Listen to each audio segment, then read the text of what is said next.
नमस्कार, आप सभी का स्वागत हेलो किसान में। मैं हूं मुकुल शर्मा। हेलो किसान कार्यक्रम में लगातार आपके लिए अलग अलग विषय लेकर हम हाजिर होते हैं और आज भी दो बेहद ही खास विषय लेकर हाजिर हुए हैं। आज के क्या विषय रहेंगे, आइए सबसे पहले इस पे हम नजर डाल लेते हैं। आज आपको जानकारी देंगे प्राकृतिक खेती के बारे में और साथ ही बात होगी नारियल और सुपारी आधारित मिश्रित खेती की भी। तो विषय आपने जान लिए हैं। इन दोनों विषय से संबंधित अगर आप कुछ सवाल पूछना चाहते हैं तो आप हमारे टोल फ्री नंबर हैं, इन पर आप हमें कॉल कर सकते हैं। ये नंबर हैं 1800-113060, साथ ही 1800-113061। इन दोनों नंबर्स पे आप हमें कॉल कर सकते हैं और आपके सवालों के जवाब देने के लिए दो बेहद ही खास मेहमान आज हमारे साथ इस कार्यक्रम में जुड़ रहे हैं। उनका परिचय आपसे हम करा देते हैं। हमारे साथ स्टूडियो में मौजूद हैं डॉक्टर राम आसरे जी। आप प्रधान वैज्ञानिक हैं तोड़ाई उपरांत प्रौद्योगिकी संभाग, भारतीय कृषि अनुसंधान संस्थान पूसा, नई दिल्ली से। बहुत बहुत स्वागत आपका। और साथ ही हमारे साथ जुड़े हैं डॉक्टर कृष्ण प्रकाश जी। आप वैज्ञानिक हैं उद्यान विज्ञान के, भारतीय कृषि अनुसंधान संस्थान गोरिया कर्मा, झारखंड से। बहुत बहुत स्वागत आपका भी डॉक्टर कृष्ण। तो जैसा हमने आपको बताया, दो बेहद खास विषय और उससे पहले हम बात कर रहे हैं प्राकृतिक खेती की भी। आज के समय में अगर देखा जाए, अब किसान का जो रुझान है वो प्राकृतिक खेती की तरफ होने लगा है और इसमें एक बड़ा पहलू अगर देखा जाए यहाँ डॉक्टर राम आसरे जी, जलवायु परिवर्तन का जो खतरा है वो हम कृषि क्षेत्र पर देखते हैं। तो क्या अब वही स्थिति हमारे सामने है कि जो प्राकृतिक रूप से अगर हम कर सकते हैं जैसा पहले की जाती थी, उसी खेती पर हम आगे बढ़ें तो फायदा किसान को हो सकता है? इसमें कोई संदेह नहीं। हमें प्राकृतिक तौर तरीके हैं जो, या इसमें हमारा आज का विषय जो उसका केंद्र बिंदु प्राकृतिक खेती, इसको अपनाना ही पड़ेगा क्योंकि एक ऐसी जड़ है जिसके ऊपर सारा वितान विकसित हो रहा है और ये अगर विकास एक सही दिशा में नहीं गया तो इससे कहीं न कहीं विकृतियां आएंगी और विकृतियां हमें सबको प्रभावित करेंगी। तो इसका एक मूल मंत्र है, एक हम प्राकृतिक खेती करें जिससे कि हमारी मृदा, जल और वायु का स्वास्थ्य अच्छा रहे। जब इन तीनों तत्वों का स्वास्थ्य अच्छा रहेगा तो हमारा मानव जाति का स्वास्थ्य निश्चित तौर पर अच्छा रहेगा। और आप देख रहे हैं इसका जीता जागता उदाहरण इस समय जो असामयिक वर्षा हो रही है बहुत ही तीव्रता से, इससे कहीं न कहीं उथल पुथल है हमारी, कहीं कृषि के फायदे हो रहे हैं, कहीं नुकसान हो रहे हैं। तो एक जैसा आपने इंगित किया है कि जलवायु परिवर्तन का कहीं न कहीं एक संकेत है और इस जलवायु परिवर्तन के लिए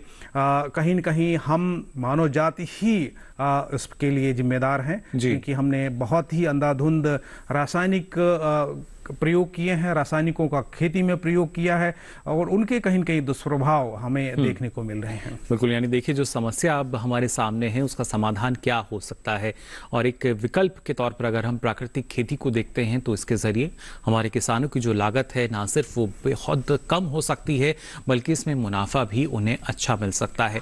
इस बारे में और विस्तार से हमारे साथ जो विशेषज्ञ मौजूद हैं डॉक्टर राम आसरे जी, उनसे हम जानकारी लेंगे, आपके साथ वो साझा करेंगे। लेकिन पहले आइए नजर डाल लेते हैं इस खास रिपोर्ट पर।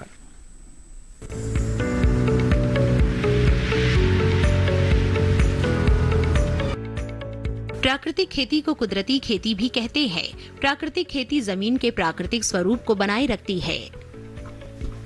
प्राकृतिक खेती में रासायनिक कीटनाशक का इस्तेमाल नहीं किया जाता, बल्कि जो तत्व प्रकृति में पाए जाते हैं उन्हीं को खेती में कीटनाशक के रूप में काम में लिया जाता है। प्राकृतिक खेती करने के कई फायदे हैं। प्राकृतिक खेती में किसान को नकद पैसे की जरूरत नहीं पड़ती क्योंकि इस खेती के लिए जिन उत्पादों की जरूरत पड़ती है वे सभी घर पर ही तैयार किए जा सकते हैं, यानी बाजार से कुछ भी खरीदने की जरूरत नहीं पड़ती। ऐसे में आपके पैसों की भी बचत होती है। लघु और सीमांत किसानों के लिए तो प्राकृतिक खेती वरदान है क्योंकि ऐसे किसानों के पास आय के काफी कम साधन होते हैं। इसके अलावा अक्सर मौसम की मार भी किसानों को झेलनी पड़ जाती है। ऐसे में इन सब चुनौतियों का समाधान प्राकृतिक खेती को अपनाकर ही निकाला जा सकता है। बता दें कि किसान प्राकृतिक खेती में मुख्य फसल के साथ सहयोगी फसलों को भी उगा सकते हैं। बात अगर बीजों की करें तो प्राकृतिक खेती में देसी बीजों की काफी अहम भूमिका होती है। देसी बीज पोषक तत्व कम लेते हैं और पैदावार ज्यादा देते हैं। कुल मिलाकर प्राकृतिक खेती हर तरह से फायदे का सौदा है।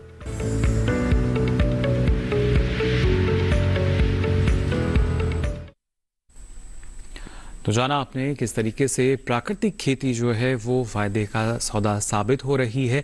आवश्यकता है तो इस तरफ और ज़्यादा ध्यान देने की या इस जानकारी को और जानने की, और वही जानकारी आपके साथ लगातार हम यहाँ साझा करेंगे। अब आइए रुक कर लेते हैं डॉक्टर कृष्ण का भी। डॉक्टर कृष्ण, जानना चाहेंगे आपसे, अगर नारियल या सुपारी की जब हम बात करते हैं, दोनों ही अपने आप में बेहद खास हैं, किस तरीके से ना सिर्फ इनकी खेती बल्कि मिश्रित खेती जो है वो किसान कर सकता है? जी, जैसा कि आप जानते हैं कि नारियल और सुपारी की खेती एक लंबी अवधि की फसल है। शुरुआत के कुछ 5 से 8 सालों तक जो इसमें फल नहीं लगते, तो इनके बीच में जो स्पेस होती है इसका हम समुचित उपयोग कर सकते हैं। बहुत जो औषधीय पौधे हैं या सब्जियों की मौसमी सब्जी की खेती है, या फिर छोटे कद की फसल के फल वाले पौधे जैसे पपीता या ड्रैगन फ्रूट, इस तरह के फल बीच में लगा के हम इसकी जो किसानों की आय है वो 2 टाइम्स 3 टाइम्स हम ज्यादा बढ़ा सकते हैं। जी बिल्कुल। हमेशा ये नारियल और सुपारी खेती आधारित। जी चलिए, बिल्कुल और विस्तार से आपसे हम जानेंगे किस तरीके से हमारे किसान इसको कर भी सकते हैं, अपना सकते हैं, लेकिन पहले आइए नजर डाल लेते हैं इस खास रिपोर्ट पर।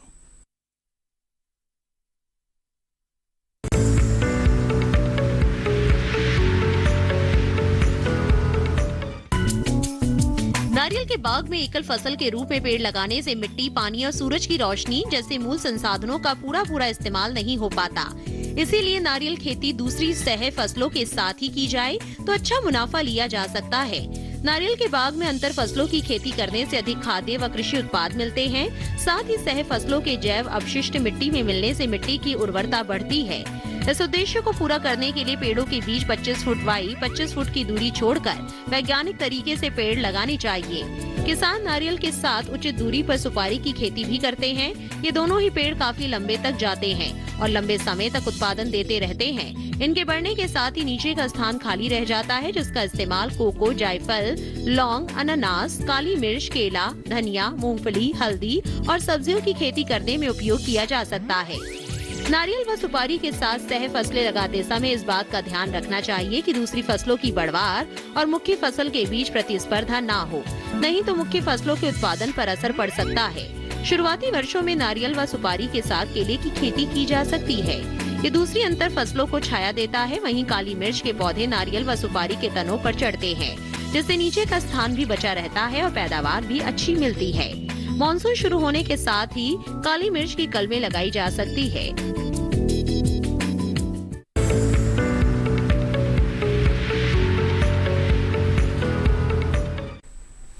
तो जाना आपने, देखिए किस तरीके से जो मिश्रित खेती है वो आप कर सकते हैं, और ना सिर्फ आपकी जो आमदनी है उसमें इसके ज़रिए इजाफा हो सकता है, बल्कि मिश्रित खेती करके अगर आप चाहें तो साल भर आमदनी भी आपको मिल जाएगी। लेकिन अगर आप नारियल या सुपारी की मिश्रित खेती करते हैं तो करीब, जैसा डॉक्टर कृष्ण ने बताया, कि 5 से 8 वर्ष का समय लगता है जब इसमें जो फल आने शुरू होते हैं। तो थोड़ा सा इसमें समय ज़रूर लगेगा, लेकिन इस दौरान आप दूसरी जो फसल है मुख्य रूप से वो ले सकते हैं। साथ ही प्राकृतिक खेती की हम यहाँ बात कर रहे थे डॉक्टर रामास्त्री जी, किस तरीके से, क्योंकि ना सिर्फ फसल या कृषि को हम देखते हैं, कृषि और पशुपालन एक दूसरे के पूरक हैं, और यहाँ पर प्राकृतिक खेती की जब बात की जाती है तो पूरक की जो है पशुपालन, उसका महत्व और भी ज़्यादा बढ़ जाता है। निश्चित तौर पर। और यहाँ पे पशुपालन हमारी जो एक जो पशुधन में सबसे अहम भूमिका निभाती है वो हमारी गाय माता, जिसे कहते हैं गौवंश जी। वो कहीं न कहीं हमारे इसमें देश में इसकी संख्या बहुत ज़्यादा हुआ करती थी, लेकिन कहीं न कहीं घटी है और इसमें उतार चढ़ाव आते गए। लेकिन अब जो प्रयास हो रहे हैं और गौवंश को ही केंद्र में रख के जो हमारी प्राकृतिक खेती की अवधारणा उसको पुनर्स्थापित किया जा रहा है। और जैसे आप अभी हम बात कर रहे थे कि इसके फायदे क्या होते हैं, जैसे आप हमारे किसान भाइयों बहनों को बता रहे थे, इसके आपकी लागत कम लगती है, आपके रासायनिक का प्रयोग कम करना पड़ता है कीट और व्याधियों को नियंत्रित करने के लिए। इसके साथ साथ आपको अदृश्य फायदे, जैसे कहते हैं, एक आपके सीधे फायदे, एक हो सकते हैं परोक्ष फायदे, प्रत्यक्ष और परोक्ष फायदे जो होते हैं उनके जो है उसके परोक्ष फायदों की अभी आपने यहाँ पे चर्चा नहीं किया, हमको इसकी चर्चा नहीं करते हैं। जैसे आपके परोक्ष फायदे इसके थे, जब हम प्राकृतिक खेती करते थे, गाय का गोबर या और दूसरे गोवंश का गोबर हम खेतों में ले जाते थे, तो हमारे खेतों में केचुए, जिसे जिसे कहते हैं अर्थवर्म, उसको कहते हैं हम प्राकृतिक खनिक, जैसे माइनर एक खेत में एक खनन का कार्य करता था, एक प्लाइंग का मतलब जुताई का काम भी करता था, साथ साथ में उसमें पोषक तत्वों का भी उसमें मिश्रण करता था। और उन्हीं की कमी जो है कहीं ना कहीं वो अब नजर भी आती है। एक दर्शक फिलहाल हमारे साथ जुड़े हैं, डॉक्टर राम आश्रय जी। नारायण जी हमारे साथ जुड़े हैं मध्य प्रदेश से। बहुत बहुत स्वागत आपका नारायण जी, क्या जानकारी लेना चाह रहे हैं? हेलो। हाँ सर, मैं जानना चाह रहा था कि टमाटर में जो अर्ली ब्लाइट और लेट ब्लाइट आता है, इसके लिए जैविक उपचार में कौन सा मतलब किस टाइप से उसका घोल बना के स्प्रे करने से या जमीन में कुछ देने से उस पर कंट्रोल किया जा सकता है? देखिए नारायण जी, आज हम बात कर रहे हैं खासतौर से प्राकृतिक खेती के बारे में, और कई ऐसी हमारी सब्जी फसलें हैं जिनका जो उपचार अगर उसमें समस्या आ रही है तो जो उपचार या एक समाधान है वो प्राकृतिक खेती के जरिए भी हो सकता है। और डॉक्टर राम आश्रय, इस तरह की जो समस्याएं हैं शायद उन्हीं के समाधान के तौर पर हम देख सकते हैं प्राकृतिक खेती को भी। निश्चित तौर पर, और इसके लिए हमारे जो कुछ प्राकृतिक खेती के संस्थान हैं, उन्होंने कुछ घोल या दवाइयाँ भी विकसित की हैं जो कि आप प्राकृतिक तौर तरीके से तैयार की गई हैं। और इसमें एक रामबाण, अग्निबाण, इसमें हमारे जो गौमूत्र है या जो दूसरे औषधीय पौधे हैं उनका सम्मिश्रण किया गया है। और इनको मैं यहाँ पे बताना चाहूँगा, इनके टमाटर में जो अर्ली ब्लाइट या लेट ब्लाइट जो फफूंदी जनित बीमारी है उसका प्रकोप हो रहा है, तो आप एक उपाय कर सकते हैं कि आप एक डिकॉक्शन बना सकते हैं जिसे कहें हम काढ़ा। उसके लिए आपको मदार की पत्ती है और आपका जो लाल मिर्च है और इसके बाद लहसुन है, इन तीनों का मिश्रण 1:1:1 इसमें अगर मान लीजिए आपको 100 लीटर का डिकॉक्शन बनाना है तो तकरीबन उसमें इसमें 1.5 किलोग्राम मिर्च और आपका 1 किलोग्राम लहसुन और इसमें करीब करीब आपका 1 से 1.25 किलोग्राम मदार की जो पत्ती होती है जिसे आक बोलते हैं, और इनको हम अच्छी तरीके से बारीक कहीं न कहीं पीस लें और एक जो मिट्टी का बर्तन होता है या कहीं आप हौज बना लें ज़मीन में ही, उसमें इसको रख दें और इसमें साथ में तकरीबन 5 लीटर गोमूत्र डाल के इसको आप 1 सप्ताह के लिए ढक दें। और ढकने के बाद इसका आप जो है छिड़काव, इसको अच्छी तरीके से छान लें किसी मसलिन क्लास से, और आपका जो स्प्रेयर होता जो जिससे कि आप दूसरी दवाइयों का छिड़काव करते हैं उसके माध्यम से आप इसमें छिड़काव करें अपने जो भी फसल है जो कि प्रभावित हो रही है लेट ब्लाइट और अर्ली ब्लाइट, जिसमें कहीं न कहीं इसका बहुत ही अच्छा प्रभाव देखा गया है। इससे आपको इसमें कहीं न कहीं नियंत्रण कर पाएंगे और काफी मदद देखिए मिल सकती है। फिलहाल एक और दर्शक हमारे साथ जुड़े हैं, रामपाल जी हमारे साथ जुड़े हैं यमुनानगर हरियाणा से। बहुत बहुत स्वागत आपका, क्या जानकारी लेना चाह रहे हैं? हेलो। हाँ, रामलाल जी नमस्कार, सवाल पूछ सकते हैं आप अपना। सर, ये समूह में खेती प्राकृतिक खेती करके ऐसे नहीं कर सकता आदमी? आप जानना चाह रहे हैं कैसे प्राकृतिक खेती की जाए?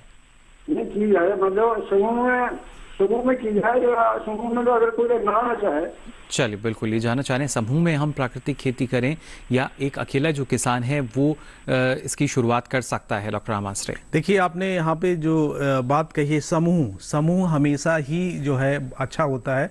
आप अगर समूह में खेती करते हैं तो मैं कहूँगा सोने पे सुहागा, आपकी जो सफलता की प्रतिशत है वो बहुत ज़्यादा बढ़ जाएगा, क्योंकि आप जब एक बड़ी मात्रा में इन सब चीज़ों का बर्ताव करते हैं तो उसको बनाने में भी आसानी होती है और एक बार बना के उसको एक बड़े समूह में आप उसका बर्ताव कर सकते हैं। इसके अलावा जब आप समूह में, कहने का तात्पर्य ये है कि अगर आप 100 एकड़ या 200 एकड़ का क्षेत्रफल है जिसमें कि प्राकृतिक खेती कर रहे हैं, तो इससे आपके जो कीड़े पतंगे होते हैं उनको भी नियंत्रित करने में बड़ी आसानी या सफलता मिलती है। उदाहरण के तौर पर मान लीजिए आपने प्राकृतिक खेती अपना ली है, लेकिन आपके ठीक बगल में दूसरी मेड़ का या खेत है उसमें प्राकृतिक खेती नहीं कर रहा है, तो निश्चित तौर पर वहां पे जो कीड़े या व्याधियां आ रही हैं तो आपके खेत में कहीं न कहीं आएंगी। वो कहीं न कहीं एक कोई बाउंड्री नहीं उनके लिए होती है, एक सीमा नहीं होती है। लेकिन आप बड़े क्षेत्रफल में जब वही करते हैं तो आपको इन सब चीज़ों को नियंत्रित करने के लिए बहुत अधिक जो संसाधन मिल जाते हैं, उनकी जो लागत कम हो जाती है जब बड़े मात्रा में उनका उत्पादन करते हैं। इसके अलावा इससे भी बहुत बड़ी जो आपको आसानी से सावधानी मिलेगी। आपका जो उत्पाद होगा वो आपका 1 क्विंटल या 2 क्विंटल ना होके ये आपका 1 टन या 2 टन या 4 टन होगा, तो उसके लिए आपके खरीदार आपके पास निश्चित तौर पर आएंगे, क्योंकि फायदा उनको यानी एक साथ बहुत सा उत्पाद मिल रहा है, उनको बाजार में उतारने में आसानी होगी। जी बिल्कुल। यहाँ डॉक्टर कृष्ण प्रकाश, आपसे भी हम जानना चाहेंगे, जब हम नारियल सुपारी की मिश्रित खेती की बात करते हैं तो मुख्य फसल के रूप में कौन कौन से बेहतर विकल्प किसान के पास हैं? जैसे मुख्य फसल के रूप में सबसे तो बढ़िया रहेगा, मतलब ये डिपेंड करता है कि आप किस एरिया में, उत्तर भारत में है या दक्षिण भारत में। दक्षिण भारत की कुछ जो नियमित फसलें हैं, जैसे क्लोव लौंग की फसल है, बीच में केला की फसल है या अनानास की फसल है, या इस तरह से जैसे नटमेग जो मसाले हैं इसकी खेती है। तो ये सब जानी मानी है वहां पे मिश्रित खेती के रूप में, कंटिन्यूअस मतलब लगातार ये किसान कर रहे हैं इसको, जो जैसे ब्लैक पेपर की खेती है। लेकिन उत्तर भारत में है कि आप बीच में जैसे कि पपीता की फसल आप ले सकते हैं, जैसे या फिर हल्दी की फसल ले सकते हैं, या फिर कोई मौसमी जो सब्जियों की खेती है वो आप इसके बीच में नारियल के खेत में आप ले सकते हैं। जी, यानी उत्तर भारत में कोई भी फल या सब्जी की जो खेती है वो हम इसके साथ कर सकते हैं। तो दक्षिण भारत में काली मिर्च की खेती हमारे जो किसान हैं इनके साथ करते हैं, और किस तरीके से बेहतर हो सकता है इस बारे में आपसे और जानकारी हम लेंगे। लेकिन फिलहाल यहाँ रुक रहे हैं एक छोटे से ब्रेक के लिए, जल्द हाजिर होंगे। आप बने रहिए दूरदर्शन किसान पर।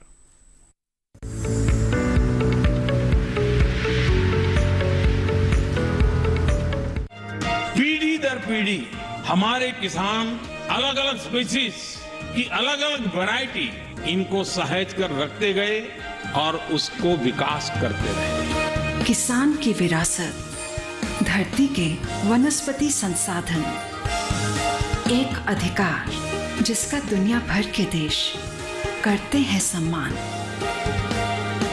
आज भारत उन अधिकारों को दे रहा है नए मुकाम, ताकि और बढ़े किसानों की वंशागत किस्मों की पहचान का अभियान।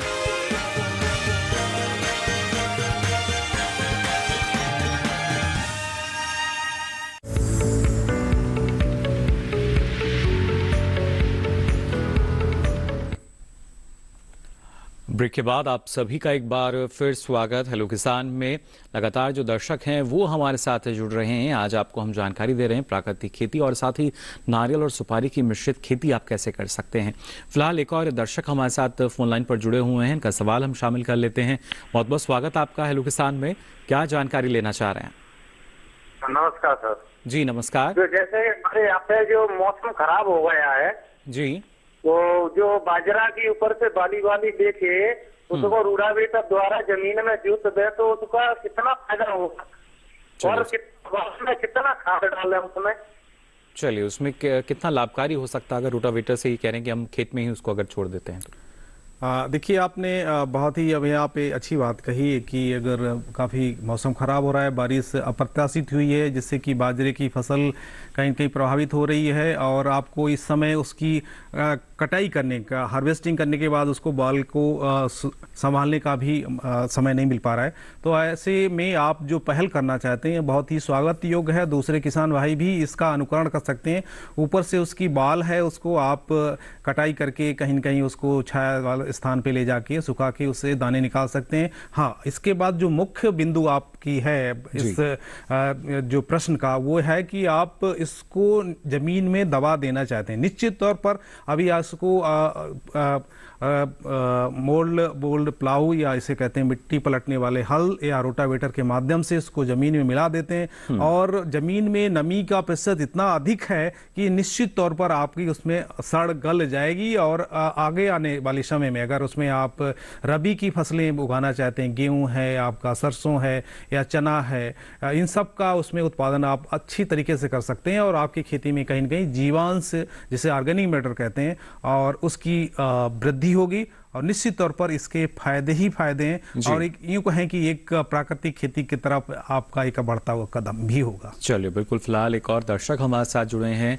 नंद स्वरूप मिश्रा जी हमारे साथ जुड़े हैं बाराबंकी उत्तर प्रदेश से। बहुत बहुत स्वागत आपका नंद स्वरूप जी, क्या जानकारी लेना चाह रहे हैं?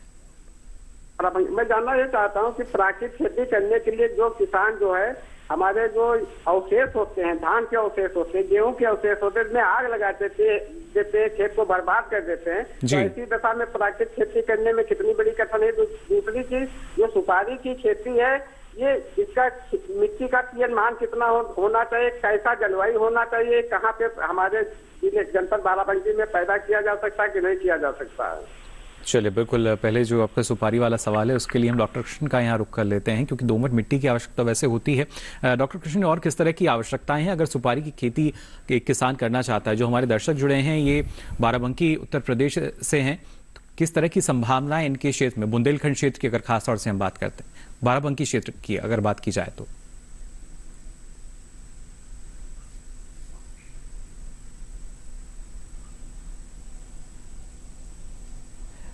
शायद फिलहाल उनकी आवाज नहीं आ पाई, लेकिन मैं इस पे जवाब देना चाहूंगा। आप बाराबंकी से ताल्लुकात रखते हैं और ये लखनऊ के बिल्कुल ही सटा हुआ आपका जनपद है, और यहाँ पे आपकी सुपारी की खेती की संभावनाएं प्रबल नहीं है। आप एक सजग किसान हैं, अगर आप इसमें एक आगे बढ़ना चाहते हैं तो कहीं न कहीं 10-5 पेड़ लाके आप कहीं लगा लें और उसमें देखें, आप स्वयं एक अनुभव करें कि इसमें फल आता है कि नहीं। मैं ये बिल्कुल नहीं अनुशंसित करूंगा कि इस समय आप एक बड़े स्तर पर आप सुपारी या नारियल की बागवानी को यहाँ शुरू करें, क्योंकि यहाँ की जलवायु है, यहाँ ये इसके लिए मुनासिब नहीं है, अनुकूल नहीं है, क्योंकि आपकी जो कोस्टल क्लाइमेट होती है, जिसे कहते हैं कि तटीय क्षेत्रों पर उष्ण कटिबंधीय जलवायु होती है, उस क्षेत्रों में सुपारी और आपकी जो नारियल की खेती होती है। लेकिन यहाँ ये हमारी जो है जलवायु उपलब्ध नहीं है इसके लिए जो अनुकूल, इसलिए आप बड़े स्तर पर बिल्कुल इसमें नहीं जाएं। जहाँ तक कि आपने पीएच मान की बात की है, तो निश्चित तौर पर आपका पीएच मान सुपारी या नारियल के लिए निश्चित तौर पर करीब करीब 6 से 7 के बीच में होता है, तो यहाँ पे इसकी खेती सफलतापूर्वक की जा रही है। लेकिन आपके यहाँ इसके लिए जलवायु ही अनुकूल नहीं है, तो पीएच कितना है, क्या है, इसका कोई प्रश्न नहीं उठता है। जैसा कि मैंने कहा कि अगर आप काफी उत्साहित हैं, आपकी एक जिज्ञासा है, तो कुछ पौधों के साथ आप रोपण करके इनका स्वयं का अनुभव अर्जित कर सकते हैं। जी बिल्कुल। और साथ ही प्राकृतिक खेती के बारे में भी पूछ रहे थे कि क्योंकि धान की खेती अगर की जाती है तो धान की पुआल या जो दूसरी फसल का अवशेष है, क्या उसके साथ हम प्राकृतिक खेती की शुरुआत कर सकते हैं? निश्चित तौर पर ये आपका एक बहुत ही स्वागत योग्य यहाँ पे विचार है, और जो भी इस तरीके की धान है या गेहूं के अवशेष खेतों में जला रहे हैं तो वो कहीं न कहीं एक अपना भी नुकसान कर रहे हैं और पर्यावरण को भी नुकसान पहुंचा रहे हैं। जाने अनजाने बहुत से इससे नुकसान हो रहे हैं। इसलिए आप एक ऐसी परंपरा डालें कि अगर आपके पास एक इतनी विंडो है कि दूसरी फसल बोने से पहले आपके पास समय है 15-20 दिन का, तो निश्चित तौर पर इसको आप खेत में ही जुताई करके मिला दें, जिससे कि सड़ के उसमें जीवांश की मात्रा में वृद्धि करेगी, जिससे आपकी मृदा की वाटर होल्डिंग कैपेसिटी, उसमें जल धारण क्षमता बढ़ेगी, उसमें कुछ जीवांश का मात्रा बढ़ेगी, जिससे कि आपके आने वाली फसल में जो आप दूसरे खाद पानी देना चाहेंगे उसमें कमी कर सकते हैं। ये आपका खाद और पानी की जो लागत है उसमें कमी ला सकती है, और प्राकृतिक खेती की तरफ निश्चित तौर पर एक स्वागत युक्त कदम होगा। जी, एक सकारात्मक दिशा में आप यानी आगे बढ़ रहे हैं, ये कह सकते हैं। फिलहाल एक और दर्शक हमारे साथ जुड़े हैं, सदानंद तिवारी जी हमारे साथ जुड़े हैं बक्सर बिहार से। बहुत बहुत स्वागत आपका, क्या जानकारी लेना चाह रहे हैं? हेलो,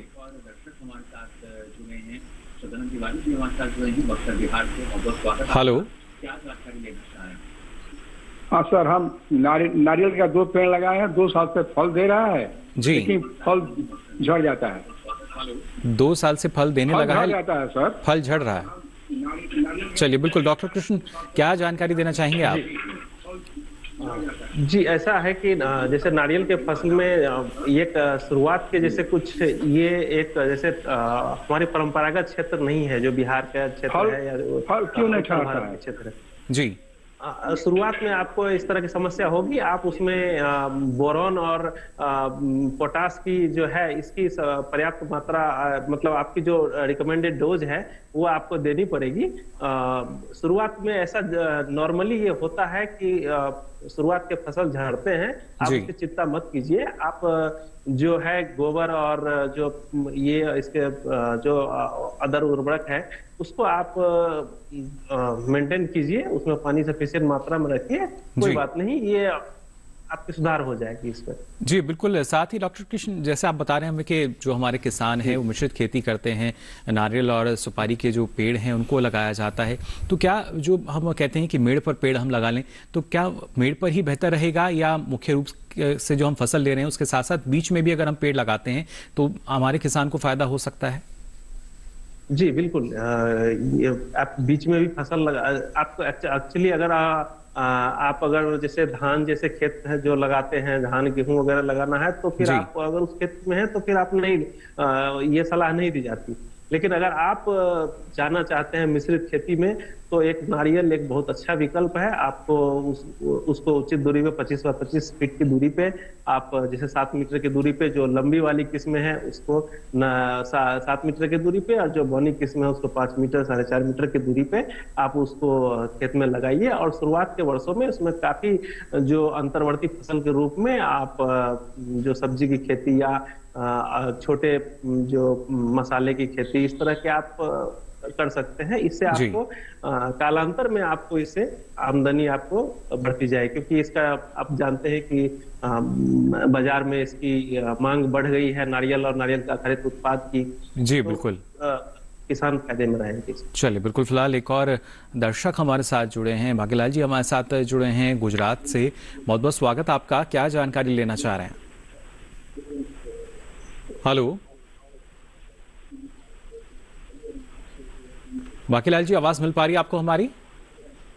हाँ, सुपारी की कौन सी किस्म गुजरात में साबरकांठा दिल्ली में चलती है? चलिए डॉक्टर कृष्ण, ये जानकारी लेना चाह रहे हैं कि सुपारी की कौन सी किस्म की ये खेती कर सकते हैं या जो पौधा है वो लगा सकते हैं? जी, गुजरात में जो सतमंगला किस्म है ये नई किस्म है एक, इसमें इसकी उपज क्षमता काफी है, लगभग 4 क्विंटल जो इसका मतलब 4 केजी जो है आपको तैयार उत्पाद आपको सुपारी आपको मिलेगी। इसके अलावा जो नलवारी है और मधुर मंगला किस्म है ये गुजरात और महाराष्ट्र के क्षेत्रों के लिए ये अच्छा इसका परिणाम रहा है। जी बिल्कुल। साथ ही डॉक्टर कृष्ण, और किस तरह की सावधानी हमें रखनी चाहिए जब हम नारियल की खेती की बात करते हैं या सुपारी की खेती की बात कर रहे हैं मिश्रित खेती में, और शुरुआत में ही किस तरह की सावधानी किसान को रखनी चाहिए? जैसे सबसे अहम बात यह है नारियल और सुपारी खेती में कि ये जो तटीय क्षेत्र हैं, कटिबंधीय क्षेत्र हैं और इस क्षेत्र की ये फसल है, तो शुरुआत में इसको आपको ख्याल रखना पड़ता है, क्योंकि ये इसमें जो जाड़े का मौसम में जो है इस फसल का थोड़ा सा नुकसान होता है इसके बढ़वार में। तो आपको पर्याप्त मात्रा में ये जो उर्वरक और खाद की मात्रा और पानी का आपको ध्यान रखना होता है। लेकिन जैसे ही एक बार फसल ये खेत में स्थिर हो गई 4 से 5 साल तक, तो फिर आपको इसके रखरखाव की कम आवश्यकता पड़ती है। जी बिल्कुल। फिलहाल एक और दर्शक हमारे साथ जुड़े हैं, मुकेश जी हमारे साथ जुड़े हैं अजमेर राजस्थान से। बहुत बहुत स्वागत आपका मुकेश जी, क्या जानकारी लेना चाह रहे हैं? हेलो जी मुकेश जी, सवाल पूछ सकते हैं आप अपना। सर, ये सरसों का और जीरे का जो भूसा होता है ना, उससे क्या खाद बना के प्राकृतिक खेती कर?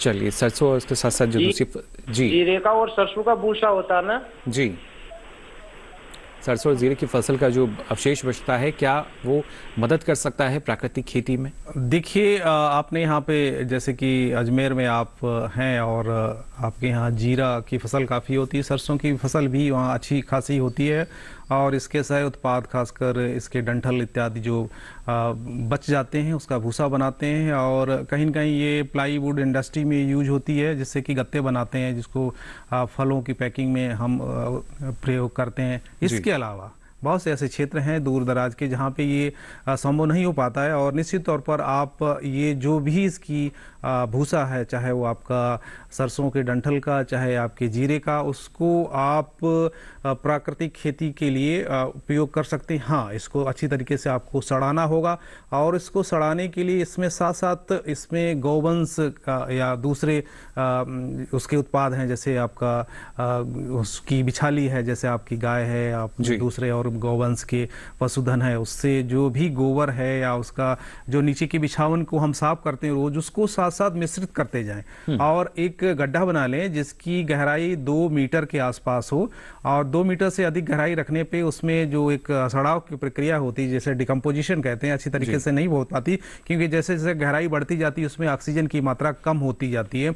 तो इसके परंपरा को अपनाते हुए, जैसे आप नीचे आपने इसकी भूसा डाला, एक परत भूसे की तकरीबन 2 फीट डाल दी, इसके बाद हल्की एक गोमूत्र या उसके जो गोबर की कुछ मात्रा है, एक हल्की सी परत बिछा दी। इस तरीके से आप महीने में या 15 दिन में इसको आप 1 महीने का समय तो ज़्यादा हो जाएगा, एक आप इसको 10 या 15 दिन में इस प्रक्रिया को करते हुए आप 2 मीटर तक भर ले जाएं और उसको बाद अच्छी तरीके से उसको ढक दें। ढकने के बाद आप देखेंगे तकरीबन 45 दिन के बाद इसमें अच्छा सा सड़ाव हो जाता है और जो इससे खाद बनेगी वो बहुत ही गुणकारी होती है और निश्चित तौर पर इसको प्राकृतिक खेती के रूप में एक इनपुट जिसे कहते हैं, एक इसका यूज कर सकते हैं, उसका प्रयोग कर सकते हैं। चलिए, इन बातों का ख्याल जो है वो रखना होगा आपको। और भी महत्वपूर्ण जानकारी है जो लगातार आप तक हम पहुंचाएंगे, लेकिन फिलहाल यहाँ रुक रहे हैं एक और छोटे से ब्रेक के लिए। जल्द हाजिर होंगे, आप बने रहिए दूरदर्शन किसान पर।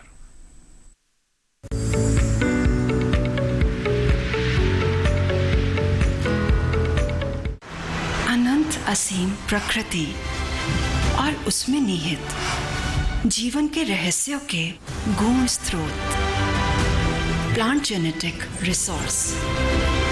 अपनी बायोडायवर्सिटी के संरक्षण और संवर्धन के लिए भारत पूरी तरह संवेदनशील है। वैज्ञानिक दृष्टि और समृद्ध कृषि परंपरा के साथ भारत जैविक विविधता के संरक्षण के लिए प्रतिबद्ध है।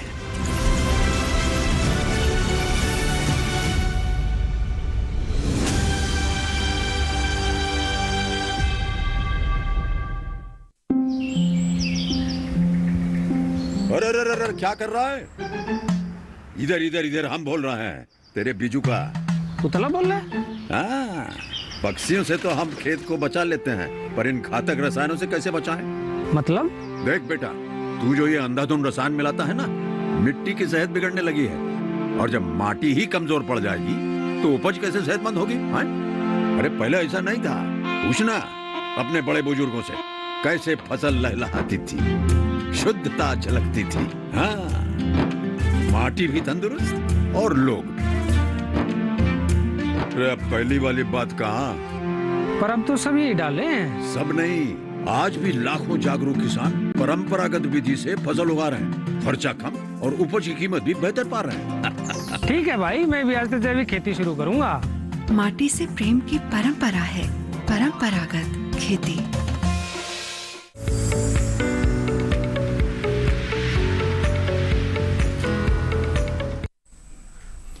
ब्रेक के बाद आप सभी का एक बार फिर स्वागत। हेलो किसान में लगातार आपको हम जानकारी दे रहे हैं प्राकृतिक खेती के बारे में और कैसे आप नारियल और सुपारी की मिश्रित खेती करके भी अच्छी आमदनी ले सकते हैं।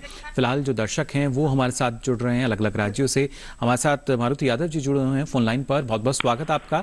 क्या जानकारी लेना चाह रहे हैं? हेलो हाँ सर जी, नमस्कार। मैं मारुति यादव बैतूल मध्य प्रदेश से बोल रहा हूँ। जी नमस्कार। मैं यहाँ संतरे की खेती कर सकता हूँ कि नहीं? यहाँ से महाराष्ट्र में करीब 30 किलोमीटर आगे से संतरे की खेती होती है जी। तो ये 30 किलोमीटर बाद कोई ये संतरे का काम नहीं करना चाहता है, पता नहीं क्यों नहीं करना चाहता। कुछ उसके पीछे कोई खास वजह आपको जो जानकारी हो? मेरे को चलिए, जो इनका सवाल था वो जरूर हमने सुन लिया। डॉक्टर आमाश्री, क्या जो जलवायु विविधता की हम बात करते हैं ये उसका असर है या किस तरीके से जो हम हमारे किसान परंपरागत ढंग से जो खेती कर रहे हैं, जो फसलें हैं उनको बदलना नहीं चाहते? यहाँ पे जैसे कि इन्होंने एक इशारा किया है कि 30 किलोमीटर के बाद मध्य प्रदेश की सीमा से लोग संतरे की खेती व्यापक तौर पर कर रहे हैं, लेकिन हमारे यहाँ कुछ नहीं कर रहे हैं। मैं कहूँगा कि 30 किलोमीटर का दायरा ऐसा नहीं होता है जिससे कि बहुत बड़ा जलवायु परिवर्तन हो जाए जी। और मैं ये एक उम्मीद करता हूँ कि बैतूल जिला में जो इसका निकटवर्ती महाराष्ट्र की सीमा से इस क्षेत्र में संतरे की खेती अच्छी तौर पे हो सकती है, बशर्ते कि आप अपने यहाँ के जो कृषि विशेषज्ञ हैं उनकी सलाह के साथ अच्छा पौध ले आए, उसकी अच्छी तैयारी करें, अच्छी तरीके से बागान की प्रतिस्थापना करें, अच्छी जो आपकी जो पौध है उसका चुनाव करें। निश्चित तौर पर आपके यहाँ संतरे की खेती की शुरुआत की जा सकती है। जिसे कहते हैं कि आप कोई न कोई आगे आएगा अगर आप इसमें एक अग्रणी भूमिका निभा सकते, किसी को बढ़ाना ही है तो मैं ये कहूंगा कि आप इसकी एक इकाई बने और इसके साथ साथ आपके साथ बहुत से लोग जुड़ते जाएंगे कि एक बहुत बड़ा कारवां बना सकते हैं। और निश्चित तौर पर आप यहाँ इसकी पहल करें और मुझे कोई आशंका नहीं है कि आपके जहाँ 30 किलोमीटर आगे आपके यानी संभावना है, बिल्कुल प्रबल संभावना है। बस यही कि आप कोशिश शुरुआत में यही करें कि ज्यादा पौधे ना लें, कुछ पौधे जो हैं आप लगाकर देखें। आपके जो निकटतम कृषि विज्ञान केंद्र हैं या आपके जिले में जो बागवानी अधिकारी हैं उनसे आप संपर्क करें और फिर इस दिशा में आप आगे बढ़ सकते हैं। फिलहाल हमारे साथ एक और दर्शक हैं, फोन लाइन पर जुड़े हैं, सुशील जी हमारे साथ जुड़े हैं फोन लाइन पर। बहुत बहुत स्वागत आपका सुशील जी, क्या जानकारी लेना चाह रहे हैं? हेलो जी सुशील जी, क्या जानना चाह रहे हैं? हाँ जी, हम प्राकृतिक खेती के बारे में जानकारी चाहते थे जी। हमारे प्राकृतिक खेती से जुड़े हुए 3 प्रश्न थे जी। उसमें हमारे में ये प्रश्न है कि प्राकृतिक खेती से जुड़े हुए फफूंदनाशी के रूप में कौन सा फॉर्मूला प्रयोग कर सकते हैं, और दूसरा अपन उसमें जो कीटनाशी के लिए फॉर्मूला उपयोग किया जाता है जैसे अग्निअस्त्र, उसमें किस विधि से बनाया जा सकता है? जी डॉक्टर रामश्री जी, क्या जानकारी देना चाहेंगे? डिकम्पोस्ट भी जल्द से जल्द किस विधि से किया जा सकता है, क्योंकि यहाँ से खुले में 4-5 महीने लगते हैं। चलिए बिल्कुल जी। डॉक्टर रामश्री जी, आप मध्य प्रदेश से बोल रहे हैं और आपने एक साथ 3 प्रश्न किए हैं। पहला प्रश्न आपका ये कि जो फफूंदीनाशक है उसका किस तरीके से हम विकास कर सकते हैं, उसका फार्मूला क्या है, उसको किस तरीके से हम अपने स्तर पर तैयार कर सकते हैं। दूसरा, कीटनाशकों का हम किस तरीके से बना सकते हैं। और तीसरा है कि अगर आपका कुछ अवशेष है उसको सड़ाने के लिए कैसे उसको डिकम्पोज करें कि कम से कम समय में वो आपका सड़के तैयार हो जाए। तो जैसे कि आपने पहला प्रश्न किया कि फफूंदीनाशक में खासकर हमारा जो गौवंश है, खासकर आपके गौमूत्र है, इसमें फफूंदीनाशक की बहुत बड़ी क्षमता है, क्योंकि इसमें कुछ ऐसे अवयव हैं, ऐसे कुछ एंजाइम्स हैं जो कि फफूंदी का विकास नहीं होने देते हैं। और इसलिए जो भी आप बनाएं, खासकर जो पंचगव्य है या आपका दूसरे इसके उत्पाद हैं, खासकर मैं पंचगव्य की यहाँ पे बात करूँगा कि उसको आप तैयार करें। और पंचगव्य बनाने की विधि काफ़ी लंबी है, मैं यहाँ पे इसका जिक्र नहीं करना चाहता हूँ। अगर आप इंटरनेट पे भी जाएंगे आपको तुरंत इसका पंचगव्य क्या जो बनाने की विधि है इसको आपको मिल जाएगी। दूसरा, जो आपके खासकर कीटनाशी हैं, कीटनाशी बनाने के लिए आपकी जो जड़ी बूटियाँ हैं, खासकर हमारे जो तीक्ष्ण गंध वाले जो भी मसाले हैं उनका अधिक प्रयोग किया जाता है। और उनके साथ साथ जो कुछ जैसे धतूरा हो गया, मदार हो गया, इनके बीज है या पत्ते हैं, और उसके साथ साथ लहसुन है, और आपका दूसरा अवयव हुआ जैसे आपकी लाल मिर्च, इन चारों का अधिक से अधिक प्रयोग किया जाता है कीटनाशकों के विकास में। तो इसका जैसे मैंने पहले भी जिक्र किया था कि आप लाल मिर्च है, आप लहसुन है और मदार के पत्तों को अगर 1:1:1:1 में भी आप बना लेंगे और उसमें साथ में 100 लीटर में 5 लीटर आपका गौमूत्र डालेंगे, तो इससे आपकी जो ये कीटनाशक हैं इनका विकास आप कर सकते हैं। उसका आप उसको अपने स्तर पर बना सकते हैं। हाँ, उसको जैसे कि आप मिश्रण को जो मिट्टी का बर्तन है या आपने नीचे हौद बना रखी है उसमें अच्छी तरीके से मिलाएंगे और 1 सप्ताह के लिए इसको छोड़ देंगे। हाँ, अगर आपका मौसम दिसंबर जनवरी का है तो ये मिश्रण 1 सप्ताह में तैयार नहीं होगा, क्योंकि उस समय तापक्रम काफ़ी नीचे चला जाता है और एक जो सड़ाव की प्रक्रिया होती है वो पूरी नहीं हो पाती है। तो उसको आप छाया में रखेंगे या उसमें आप उस वक्त गुनगुना पानी भी उसमें डाल सकते हैं। गुनगुना पानी का तात्पर्य है जिस पानी का तापक्रम करीब करीब 40 से 42 डिग्री सेल्सियस के आसपान होता है। तो इस तरीके से आप इस डिकॉक्शन को बनाएं और उसको छान के अपने खेतों में प्रयोग करें। तीसरी बात आपने कही कि आपके जो भी डिकम्पोजिशन, इसके बारे में और भी मैं आपसे जानकारी लूंगा। फिलहाल डॉक्टर कृष्ण का हम यहाँ रुख कर लेते हैं। डॉक्टर कृष्ण, जानना चाहेंगे आपसे, शुरुआत में आपने जैसे बताया कि किस तरीके से हमारे जो किसान हैं नारियल और सुपारी की जो मिश्रित खेती कर सकते हैं, लेकिन इसके लिए अगर हम तापमान की बात करते हैं तो क्या तापमान किस तरह की भूमिका निभाता है इन दोनों की खेती में? जी, तापमान एक महत्वपूर्ण कारक है इसके खेती में, क्योंकि जो आप नारियल की जैसे मैं बताऊं तो नारियल में प्रति माह एक जो पुष्पगुच्छ हैं वो और मतलब जो फल प्रति माह एक निकलता है, जो भी दक्षिण भारत में और तटीय क्षेत्रों में ऐसा होता है। लेकिन आप देखें कि जो उत्तर भारत में जहाँ कहीं भी नारियल हो रही वहाँ केवल 3-4 गुच्छे ही एक साथ ही आपको पौधे में मिलेंगे। इसका मतलब है कि जो भी जो ठंडी का तापमान है ये नारियल की फसल नहीं सहन कर पाती है। बिल्कुल, तो देखिए ये बेहद जरूरी किस तरह का प्रभाव तापमान का हम देखते हैं हमारी इन फसलों पर। फिलहाल हमारे साथ एक और दर्शक जुड़े हैं, भजन सिंह जी हमारे साथ जुड़े हैं। बहुत बहुत स्वागत आपका, क्या जानकारी लेना चाह रहे हैं? हेलो, हम देखते हैं हमारी इन फसलों पर। फिलहाल हमारे साथ एक और दर्शक जुड़े हैं, भजन सिंह जी हमारे साथ जुड़े हैं। बहुत बहुत स्वागत आपका, क्या जानकारी लेना चाह रहे हैं? जी सर जी, हम ये जानकारी लेना चाहते हैं सर, हमारे खेत। हेलो सर जी, सुन पा रहे हैं आपको। हेलो सर, अपने टीवी सेट का वॉल्यूम आप बंद कर दें। जी सर जी, हमारे संतरे के पौधे लगे हैं सर जी, तो वो 3-4 साल से आए नहीं है सर जी, इस साल फल नहीं आया उन पे। बागान की क्या उम्र है, कितने साल का है? जी सर जी। कितना समय हो चुका है आपने जो पौधे लगाए हैं उनको?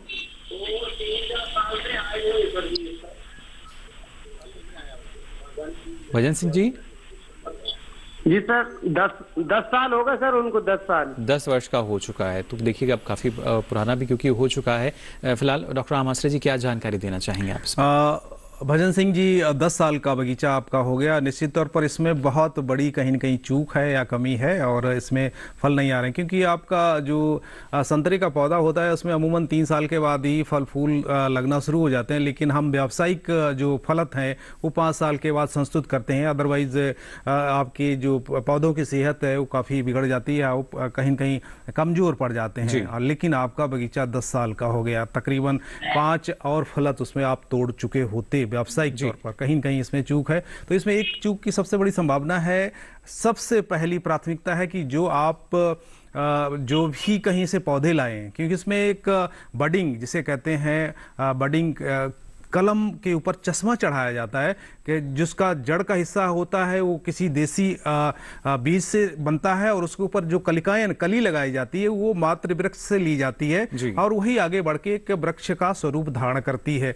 और इसमें कहीं न कहीं अगर वो सूख जाती, वो कली कहीं उसकी रक्षा नहीं हो पाती या कहीं उसमें खरोच या कीड़े की वजह से नष्ट हो जाती है, तो आपका जड़ वाला क्षेत्र है वो काफी बढ़ जाता है और जो कि वांछित नहीं होता है। तो बिल्कुल ये जरूरी ये संभावना भी हो सकती है कि वो जड़ वाला क्षेत्र ही आपका आगे झाड़ बन गया हो, पूरा वृक्ष बन गया हो। ये काफी कुछ संभावना है कि इसकी वजह से उसमें अच्छे फल नहीं आपको प्राप्त हो रहे हैं। कभी कभी हमारे जो किसान हैं उनको उम्मीद ये रहती है कि शायद जब तुड़ाई हो जाती है तो उसके बाद ऐसे ही बाग को छोड़ दिया जाता है, लेकिन कई ऐसे महत्वपूर्ण कृषि क्रियाएं हैं जो आपको करनी होती हैं, तभी फलन जो है हमें अगले वर्ष में या उसके बाद में मिल पाता है। फिलहाल हमारे साथ विपिन जी जुड़े हैं, बहुत बहुत स्वागत विपिन जी आपका, क्या जानकारी लेना चाह रहे हैं? जी सर नमस्ते। जी नमस्कार सर, मैं जानना चाह रहा था, वैसे तो ये सवाल नहीं पूछना चाहिए, बाकी मैं जानना चाह रहा था कि क्या नारियल का कोई यहाँ पर खेती हो सकता है मध्य प्रदेश में?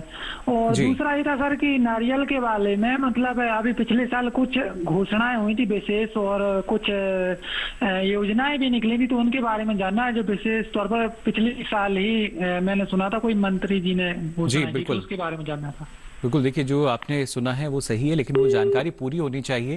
फिलहाल यहाँ डॉक्टर कृष्ण आपका रुख हम करना चाहेंगे। सागर मध्य प्रदेश से हमारे साथ जुड़े हैं और जानना चाह रहे थे कि कितनी संभावनाएं हैं, क्योंकि एक किसान यही चाहता है सरकार की तरफ से जो जब योजनाएं लाई जाती हैं तो उसका लाभ उनको मिल सके।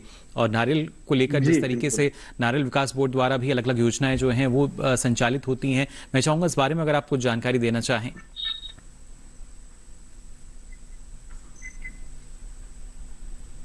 जी डॉक्टर कृष्ण जी, देखिए ऑनलाइन माध्यम के साथ हमारे साथ जुड़ रहे हैं और लगातार हम इनसे जानकारी लेने की कोशिश कर रहे हैं किस तरीके से नारियल या सुपारी खेती की बात की जाती है। डॉक्टर कृष्ण, कुछ जानकारी आप देना चाहेंगे किस तरीके से, क्योंकि काफ़ी महत्वपूर्ण। डॉक्टर आमाश्री जी, मैं चाहूँगा अगर आप इसका जवाब देना चाहें तो।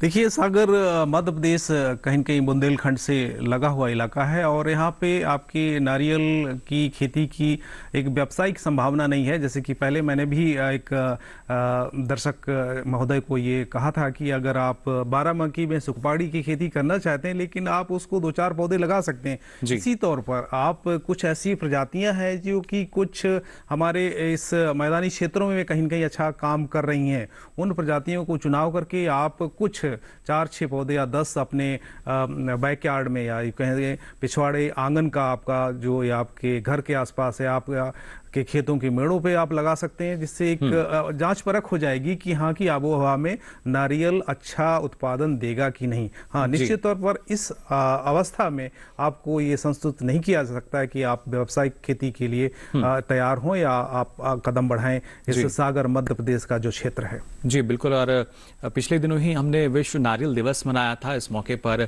कृषि एवं किसान कल्याण मंत्री नरेंद्र सिंह तोमर ने ये जो उद्घाटन भी किया था। अब कोशिश ये की जा रही कि किस तरीके से हम नारियल की खेती को बढ़ावा दे सकते हैं, और इसके लिए राज्य विशेष में जिला स्तर पर कोशिश है कि हम न सिर्फ राज्य विकास बोर्ड के जो अलग अलग कार्यालय हैं उनको अब खोला जा रहा है, जिससे कि किसान ज़्यादा से ज़्यादा जानकारी ले सकें, इसकी खेती कर सकें और इसके जरिए अच्छा मुनाफा भी कमा सकें।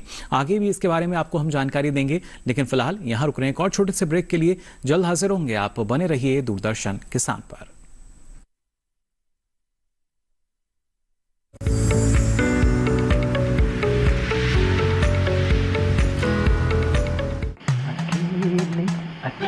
अरे वाह भैया, अकेले अकेले। अरे तू भी ले, पर खाएगा कैसे? मैं ऑर्गेनिक खेती की बात कर रहा रे बेटे। अकेले अकेले खेती कब तक करेगा? मतलब गांव में 20-25 किसानों का समूह बना के पंजीकरण करवा ले, फिर सरकारी ट्रेनिंग भी मिलेगी और मुफ्त जैविक बीज खाद भी।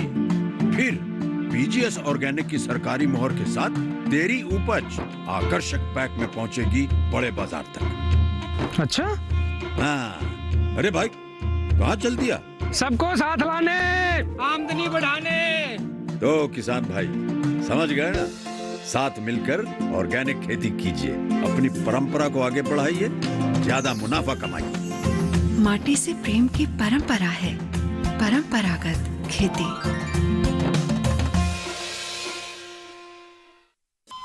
अरे सुन तो। मुझे क्या सुनाना चाहते हो? जो सुनाओ मेरी सौतन को। किसको? अरे वही तुम्हारा मोबाइल फोन जिससे सुबह शाम दिन रात चिपके रहते थे और कहते थे किसान कॉल सेंटर से बातें हो रही हैं। अच्छा ये बात है। हाँ, क्यों? क्या हुआ? अब बात नहीं होती क्या? अब तो झट से बात हो जाती है। ऐसा क्या? हाँ, अब तो ज्यादा लाइनें और खास तकनीक के कारण खेती के माहिरों से तुरंत बात हो जाती है।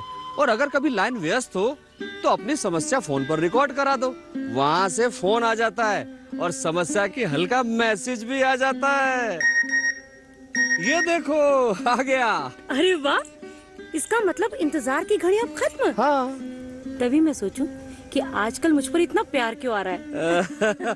कृषि संबंधी समस्याओं का अपनी भाषा में तुरंत हल पाने के लिए पूरे भारत में किसी भी फोन से हेल्पलाइन नंबर पर संपर्क करें। किसानों का दोस्त किसान कॉल सेंटर।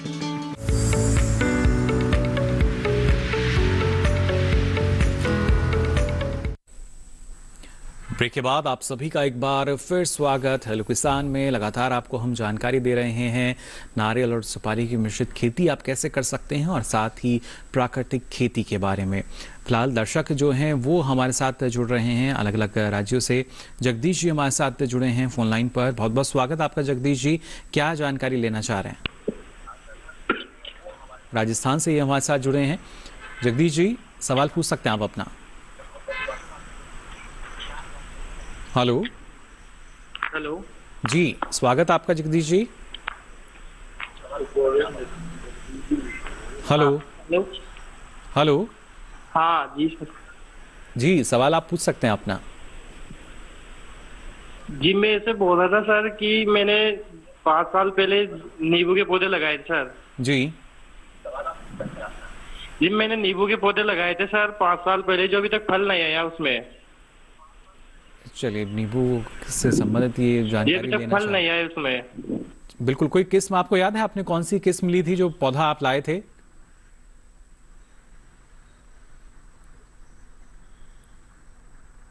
जी डॉक्टर आमाश्रे, क्योंकि एक किसान की उम्मीद यही होती है, जब बागवानी की हम बात करें या दूसरी सब्जी फसलों की बात की जाए, कि जब भी हम पौधा एक लाते हैं तो वो जल्द से जल्द फल देने लगे, और जब उसमें फल नहीं आता तो कहीं ना कहीं बड़ी निराशा भी रहती है। और ये इस हेलो किसान माध्यम से हमेशा ये हमारे जो भी माहिर आते हैं हमेशा ये चेतावनी देते हैं, जब भी आप खासकर बागवानी की फसलों का इसमें लगाते हैं खेत में, तो उसमें आप पंजीकृत नर्सरी आपके या राज्य कृषि विश्वविद्यालय हैं उन जगह से ही आप पौधे लाएं, क्योंकि एक फल वाले पौधे ऐसे हैं कि एक बार लगाने के बाद आपको 5 साल इंतजार करना पड़ता है, और 5 साल इंतजार करने के बाद अगर आपको फल नहीं मिलते हैं तो निश्चित तौर पर बहुत ही एक आपको धक्का लगता है, और आपको आमदनी भी बहुत, आपकी जो एक आय होनी चाहिए उसका नुकसान होता है। तो ये कहीं न कहीं चूक हो सकती है। जो आप पौधे लाए हैं कुछ ऐसे हो सकते हैं जो कि बीजू पौधे हों और उनकी कोई संस्तुत किस्म नहीं हो, और जो संस्तुत किस्में नहीं होती हैं उसमें फलन की कोई निश्चितता नहीं होती, उसमें फल आ भी सकता है, नहीं हो सकते। वो बहुत ही मतलब जंगली किस्म के आपके कोई जो पौधे हो सकते हैं, उसमें कांटे ही कांटे आ सकते हैं, या जो फलन आता है तो बहुत बिरला 1-2 फल आते हैं। तो ये समस्या कहीं न कहीं आपको जूझनी पड़ती है, 2-4। इसलिए कहा जाता है जो प्रमाणित जगह है वहीं से आप पौधा लें, जो कि कहीं ना कहीं अगर इस तरह की जो दिक्कतें हैं वो किसान को इसके जरिए नहीं होती हैं। फिलहाल हमारे साथ आशीष जी जुड़े हैं फोन लाइन पर। बहुत बहुत स्वागत आपका आशीष जी, क्या जानकारी लेना चाह रहे हैं? हेलो हेलो सर जी, सवाल पूछ सकते हैं आप अपना आशीष जी। हेलो हेलो नमस्ते सर। जी नमस्कार सर, मैं आशीष मिश्रा बोल रहा हूँ निवाड़ी मध्य प्रदेश से जी। और सर मेरा क्वेश्चन है कि अभी भारत सरकार द्वारा जो पॉम ऑयल को लेके सर मिशन शुरू करा गया है जी, और सर क्या जो अभी अपन सर नारियल की और सुपारी की खेती कर रहे हैं, क्या सर इसके लिए भी कोई नई योजना है? और सर इसकी सिंचाई को लेकर सर क्या क्या प्रबंध करना चाहिए? क्या सर अन्य फसलों की अपेक्षा इसकी सिंचाई को थोड़ा सा अलग करना होता है क्या सर? या फिर सर जहां पानी की कमी रहती है या जो सूखाग्रस्त क्षेत्र हैं उन क्षेत्रों में भी क्या इसकी खेती की जा सकती है? और सर जो पॉम ऑयल का अभी मिशन शुरू किया है वो क्या सर इन योजनाओं को इन फसलों को भी शामिल करता है क्या सर, नारियल की फसल को? चलिए बिल्कुल। देखिए, पाम ऑयल मिशन जो है वो हमारा एक अलग मिशन चल रहा है, जिसमें कोशिश हम कर रहे हैं तिलहन क्षेत्र में आत्मनिर्भरता आ सके। फिलहाल जहां तक आपने बात की नारियल और सुपारी की खेती की, उसमें कितनी सिंचाई की आवश्यकता होती है, डॉक्टर कृष्ण मैं चाहूंगा आप इस बारे में हमें जानकारी दें। जी, जैसे जहाँ पे कम सिंचाई की कम सुविधा हो या फिर जहाँ पे सिंचाई की ज्यादा भी सुविधा होती है, आज जी काफ़ी ख्याल जो है देखिए वो हमें रखना होता है, ना सिर्फ तापमान की बात की जाए, सिंचाई की हम बात करें। फिलहाल यहाँ डॉक्टर कृष्ण प्रकाश जी, आपने इतनी महत्वपूर्ण जानकारी आज हमारे दर्शकों के साथ साझा की, इसके लिए आपका बहुत बहुत आभार। तो डॉक्टर कृष्ण प्रकाश हमें जानकारी यहाँ दे रहे थे नारियल और सुपारी खेती से संबंधित। और खासतौर से डॉक्टर आमाश्रे जी, अगर हम देखते हैं ना सिर्फ नारियल या सुपारी की खेती की हम बात करें, क्योंकि प्राकृतिक रूप से अगर खेती की जाती है तो एक किसान को उम्मीद जब ये होती है कि किस तरीके से उसका बेहतर भाव जो है वो मिल सकता है, या वो अपने उपयोग के लिए शुरुआत में इसकी खेती करें।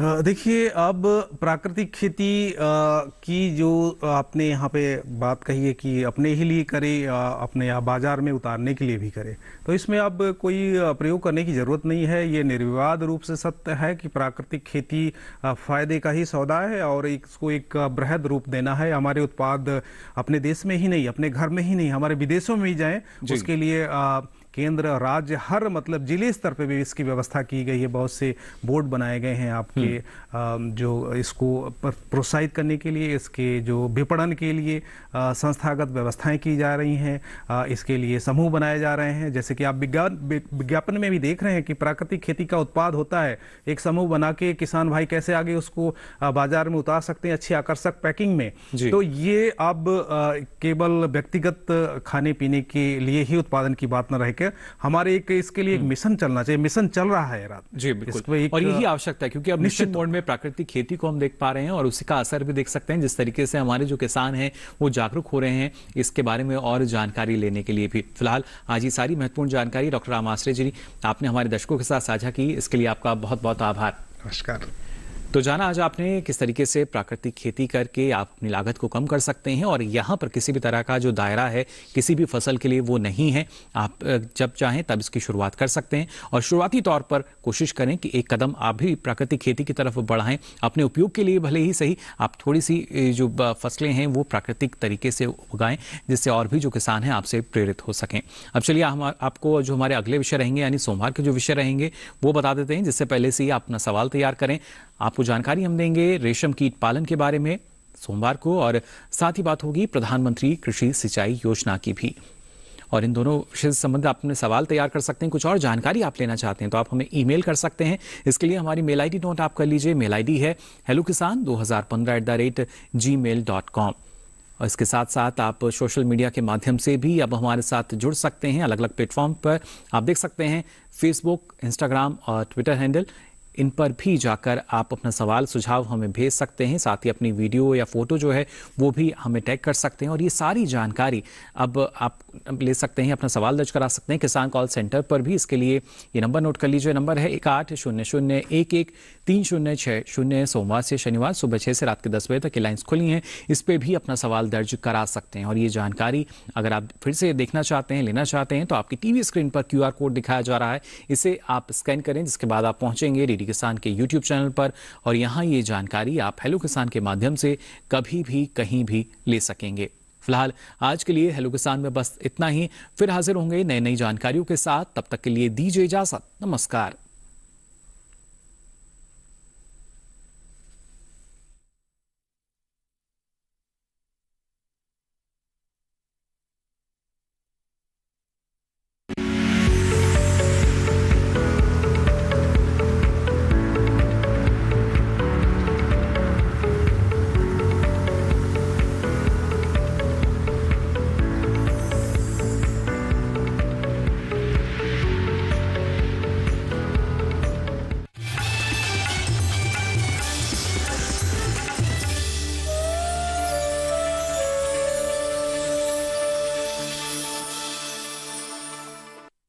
लहलहा